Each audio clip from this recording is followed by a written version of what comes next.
El proceso de conversión de señales analógicas a digitales podemos dividirlo en varios subprocesos. Fijémonos en la figura de la izquierda. Tenemos una señal analógica en el tiempo que es continua. Cuando digo que es continua quiere decir que esa señal en cada instante de tiempo tiene un valor definido que tiene resolución infinita. Quiere decir que entre un instante t1 y un instante t2 puede haber una diferencia infinitesimal en sus decimales, pero que es claramente diferente y que puede representar una evolución de esa curva. El conversor analógico digital lo primero que va a hacer es muestrear la señal. Este bloque que está señalado acá como SH de Sample and Hold, que quiere decir muestreo y retención, lo que hace es ir tomando muestras. Pero esas muestras están discretizadas en el tiempo.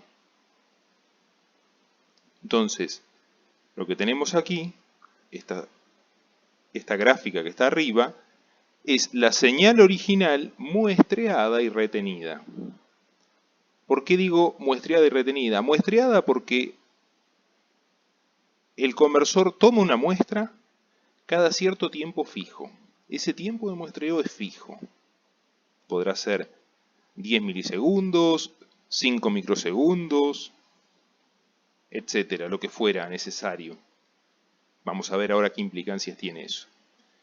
Y entre muestra y muestra, como la señal va a evolucionar, pero no la estamos monitoreando, se hace lo que se llama una retención. Esto es, se mantiene el valor fijo en la última adquisición. Entonces, una señal que era suave y continua, como esta que está a la izquierda, se convierte en una señal escalonada, discretizada, como la que está aquí arriba. Posteriormente, pasa por un proceso de cuantificación. Ahora sí, cada una de estas muestras que tiene un valor de tensión dado, 0,5 volt, 1,11, 2,3540, bien, son cuantificadas con la recta de cuantificación que vimos en el video anterior.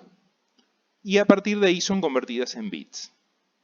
Aquí a la salida del conversor, ahora tenemos muestras equiespaciadas en el tiempo que tienen un valor binario definido que representa al valor analógico.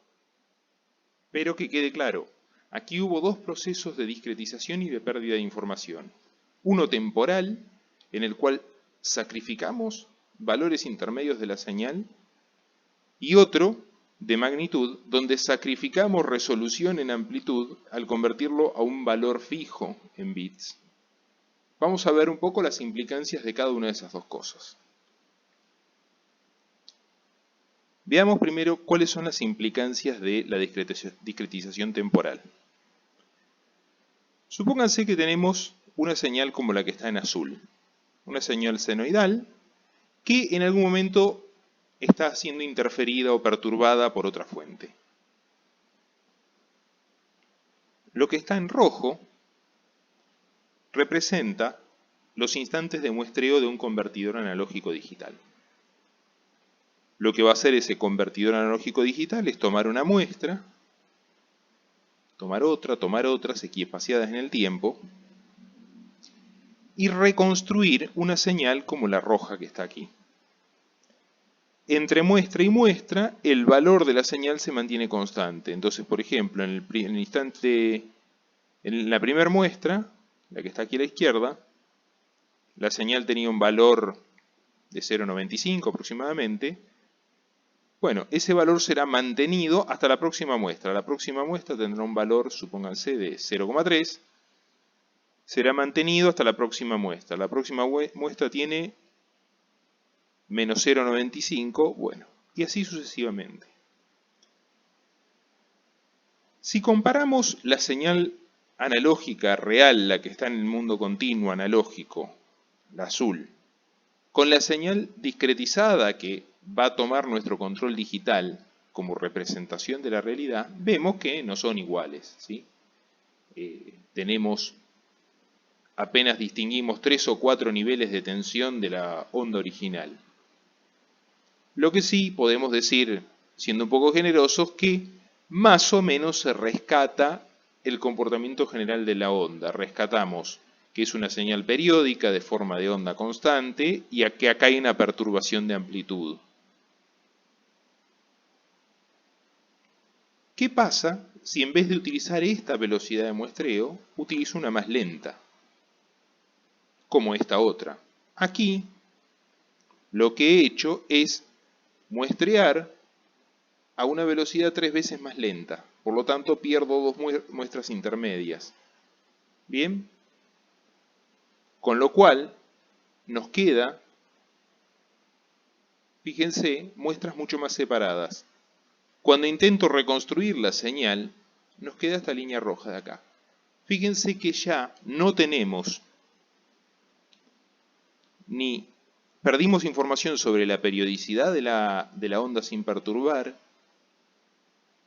perdemos los cruces por cero, perdemos cualquier tipo de simetría. Básicamente, esta señal roja no representa nada de la señal azul original. Hay una pérdida de información, lo cual es bastante intuitivo. Cuanto más me tardo yo en tomar muestras, es más probable que la señal entre medio de dos muestras varíe mucho.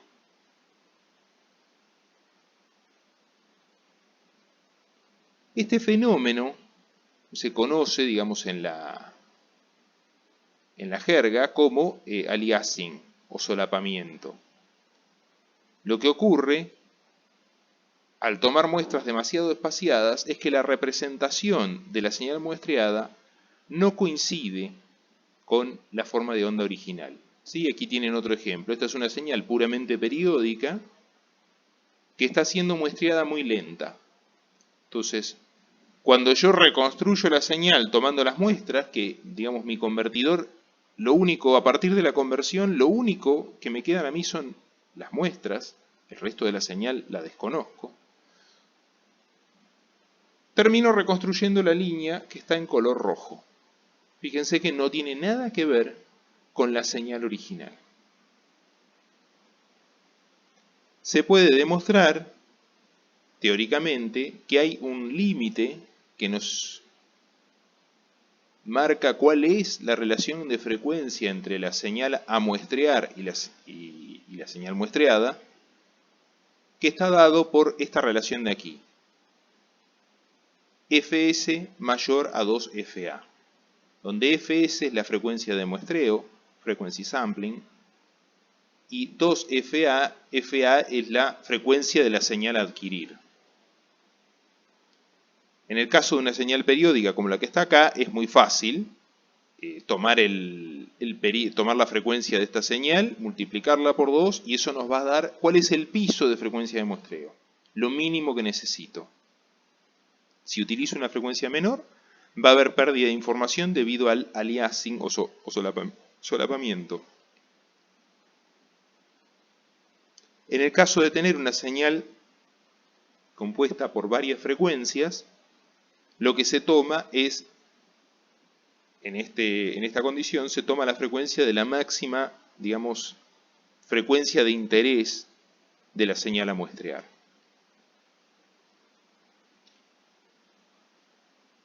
El otro error o pérdida que tenemos, aparte del tiempo, que es bastante serio porque nos está poniendo un límite muy estricto, es el error de cuantificación, que va a estar dado por la cantidad de bits que tenemos. O sea, cuando queremos representar una magnitud en bits, nos encontramos con el problema de que tenemos una cantidad limitada de escaloncitos, ¿sí?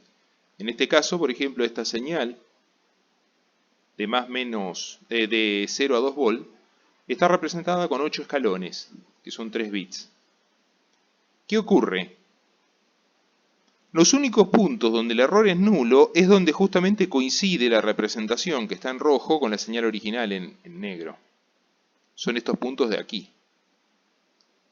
En el resto del tiempo hay un error por sobreestimación o por subestimación, que es lo que está graficado aquí abajo. Fíjense, aquí en el máximo el error es nulo, después en la medida que la señal evoluciona tenemos un error negativo porque la señal cuantificada es más grande que la señal real. En este punto de vuelta son iguales, el error es 0, y luego el error se hace positivo, y así sucesivamente. Cada uno de estos cruces por 0 del error corresponde a estos puntos donde se hacen iguales las señales. Bueno, analizando esta gráfica se puede llegar a determinar que el error de cuantificación está dado por más o menos medio bit menos significativo. ¿Cuánto pesa el bit menos significativo? Bueno, básicamente calculando la resolución.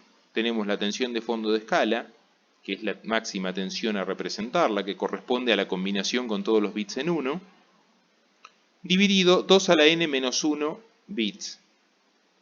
¿Por qué 2 a la n menos 1?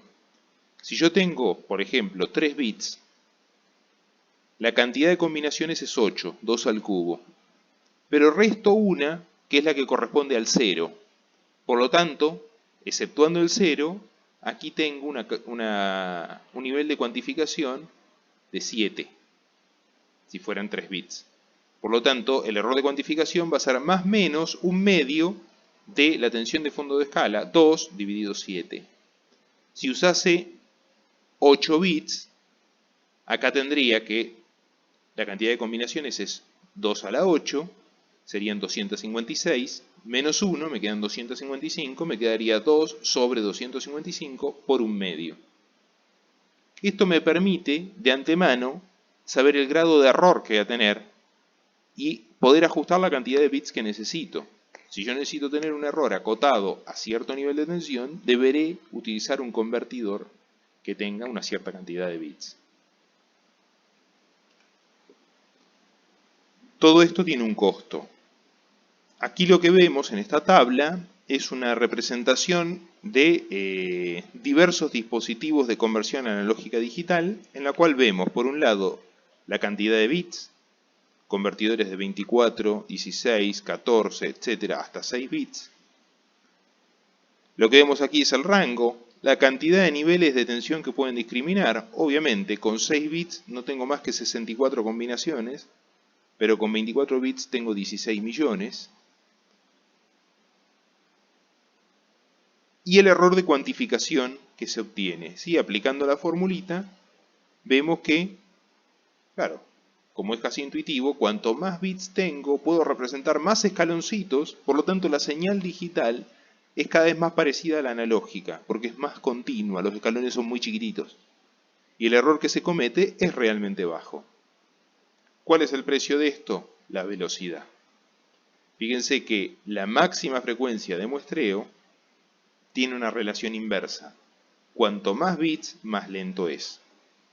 Entonces, trayendo a colación lo primero que dije sobre la frecuencia de muestreo y el problema del aliasing,